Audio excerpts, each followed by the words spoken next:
Chapter 14. Now it came to pass upon a day that Jonathan the son of Saul said unto the young man that bare his armour, Come, and let us go over to the Philistines' garrison that is on the other side. But he told not his father.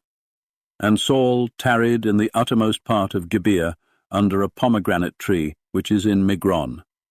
And the people that were with him were about 600 men.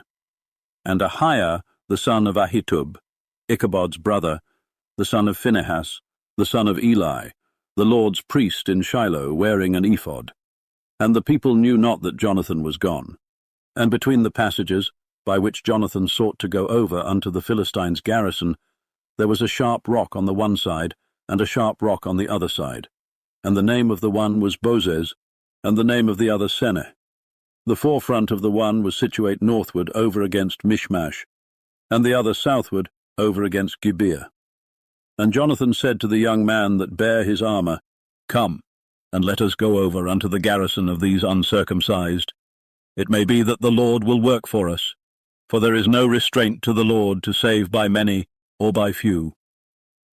And his armour-bearer said unto him, Do all that is in thine heart. Turn thee. Behold, I am with thee according to thy heart. Then said Jonathan, Behold, we will pass over unto these men, and we will discover ourselves unto them. If they say thus unto us, Tarry until we come to you, then we will stand still in our place, and will not go up unto them. But if they say thus, Come up unto us, then we will go up, for the Lord hath delivered them into our hand, and this shall be a sign unto us. And both of them discovered themselves unto the garrison of the Philistines. And the Philistines said, Behold, the Hebrews come forth out of the holes where they had hid themselves. And the men of the garrison answered Jonathan and his armour-bearer, and said, Come up to us, and we will show you a thing. And Jonathan said unto his armour-bearer, Come up after me, for the Lord hath delivered them into the hand of Israel. And Jonathan climbed up upon his hands and upon his feet, and his armour-bearer after him. And they fell before Jonathan, and his armour-bearer slew after him. And that first slaughter, which Jonathan and his armour-bearer made, was about 20 men, within as it were an half-acre of land, which a yoke of oxen might plough. And there was trembling in the host, in the field, and among all the people, the garrison and the spoilers. They also trembled, and the earth quaked. So it was a very great trembling. And the watchmen of Saul in Gibeah of Benjamin looked, and behold, the multitude melted away, and they went on beating down one another. Then said Saul unto the people that were with him, Number now, and see who is gone from us. And when they had numbered, behold, Jonathan and his armour-bearer were not there. And Saul said unto Ahiah, Bring hither the ark of God. For the ark of God was at that time with the children of Israel. And it came to pass, while Saul talked unto the priest, that the noise that was in the host of the Philistines went on and increased. And Saul said unto the priest, Withdraw thine hand. And Saul and all the people that were with him assembled themselves, and they came to the battle. And behold, every man's sword was against his fellow, and there was a very great discomfiture. Moreover, the Hebrews that were with the Philistines before that time, which went up with them into the camp from the country round about, even they also turned to be with the Israelites that were with Saul and Jonathan. Likewise all the men of Israel which had hid themselves in Mount Ephraim, when they heard that the Philistines fled, even they also followed hard after them in the battle.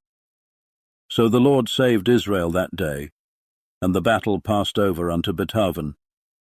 And the men of Israel were distressed that day, for Saul had adjured the people, saying, Cursed be the man that eateth any food until evening, that I may be avenged on mine enemies. So none of the people tasted any food. And all they of the land came to a wood, and there was honey upon the ground. And when the people were come into the wood, behold, the honey dropped. But no man put his hand to his mouth, for the people feared the oath.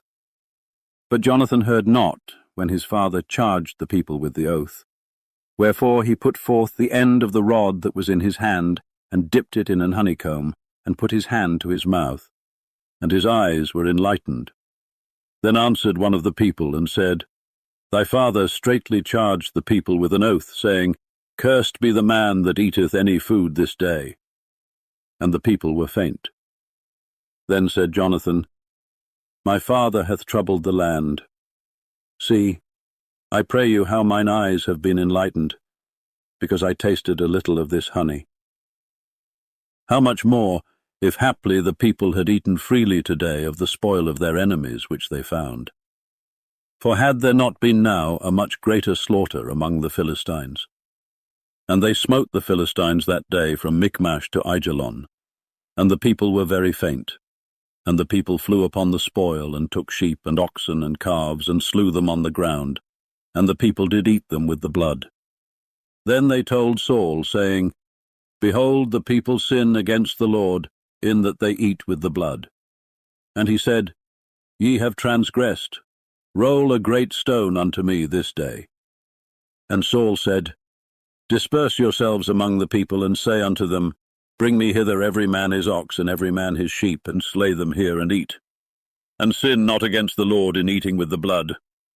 And all the people brought every man his ox with him that night, and slew them there. And Saul built an altar unto the Lord. The same was the first altar that he built unto the Lord. And Saul said, Let us go down after the Philistines by night, and spoil them until the morning light, and let us not leave a man of them. And they said, Do whatsoever seemeth good unto thee. Then said the priest, Let us draw near hither unto God. And Saul asked counsel of God, Shall I go down after the Philistines?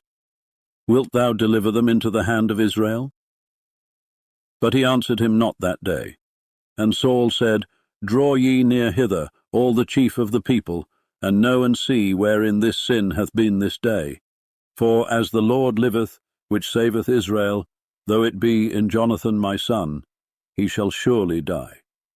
But there was not a man among all the people that answered him. Then said he unto all Israel, Be ye on one side, and I and Jonathan my son will be on the other side. And the people said unto Saul, Do what seemeth good unto thee. Therefore Saul said unto the Lord God of Israel, Give a perfect lot.